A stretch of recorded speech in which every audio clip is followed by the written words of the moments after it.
This message is for my little girlfriends. It's also for anybody else that might want a little wisdom. I love watching these turkeys. They come around here just about every day to get water. And you know, they always travel together.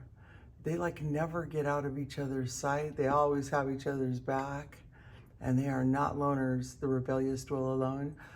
You know, life is not easy when we're loners. But some people kind of like to have it that way, but it's not how God created us. He created us to live in families, right? So that's what I'm going to talk about today is honor. I had a great conversation with a couple older women. I'm going to divert to that too in just a minute, but you know what's really cool is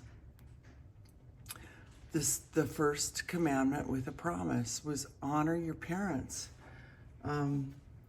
It's in Ephesians, but I'm sure it's in the Old Testament too. And it says this, children, obey your parents in the Lord, for this is right. Honor your father and mother, which is the first commandment with promise that it may be well with you and that you may live long on the earth.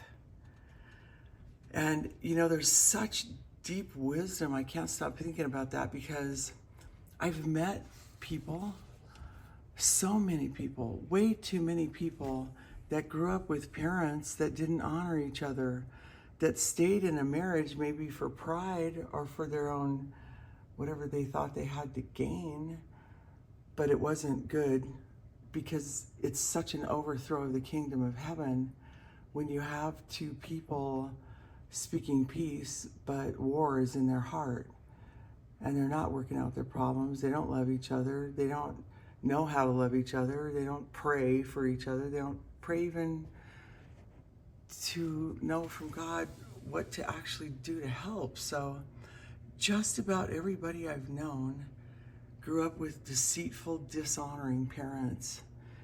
And those parents that didn't honor each other, treat each other with honor, raised children that didn't treat, the children didn't treat each other with honor either.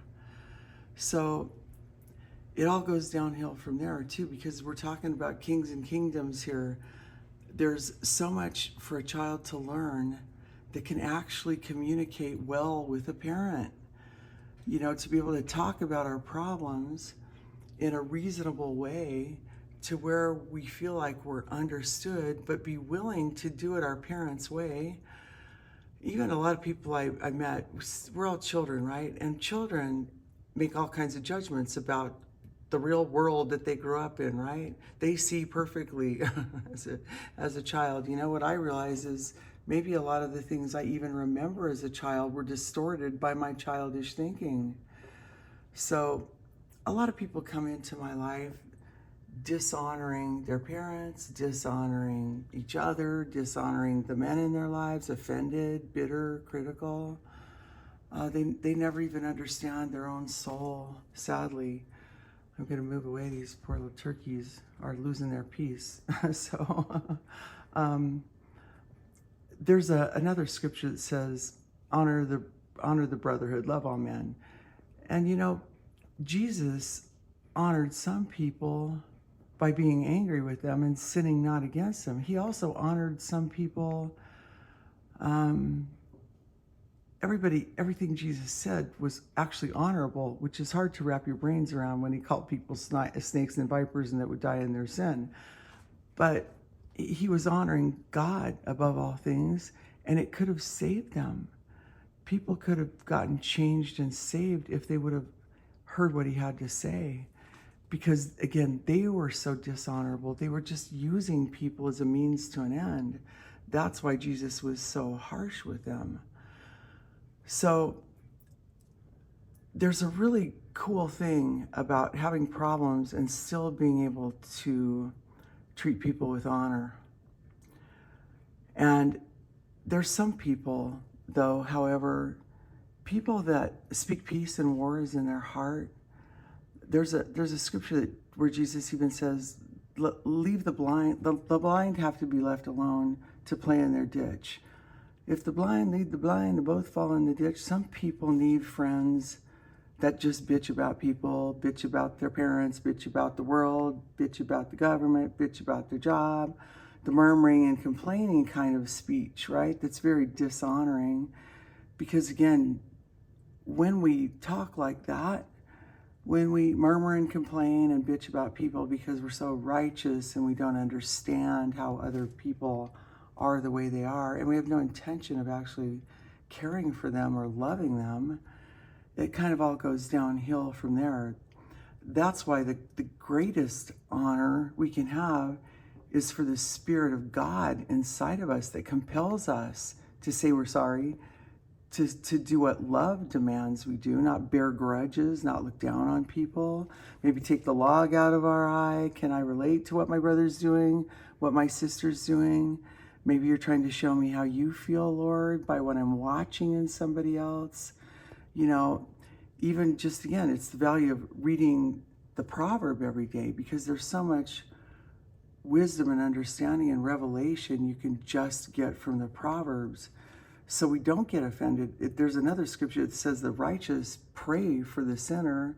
The sinners chew up and gnash and bite and become naughty figs because they stay in a people war. They don't even understand anything spiritually. So you can't really treat people with honor that you look down on. And that's the most worst condition of soul, is when you start lying to yourself, when you speak peace to people, when you have war in your heart, and you just are flattering them at that point to get what you want from them. And so watching so many people, I've met so many people, like hundreds of people, and the most common thing I've ever heard is people that grew up with religious parents that totally disrespected each other, were dishonorable, and how they interacted with each other. And so what does that actually teach the children to do? It teaches the children to dishonor each other too. Children aren't going to learn how to love and work through problems and offenses when they don't see parents doing it. I think it's one of the most valuable things that Papa, Gene, and I have actually had, is to show people how to resolve conflict, especially when the children here, over the years, we've always used the conflict that we've had to be a school of instruction, instead of just pretending like it didn't happen or never really bringing anybody any peace, which that's what happened with most people that got raised that way. So they learned to use people, right? They didn't learn to be honest and open and sincere and communicate in a healthy way. So that's what you're going to see your sisters do, right? Your brothers. They're going to be dishonoring in the way they speak to each other and the way they speak to your parents. And it's the worst thing you can actually do. And it's kind of creating your own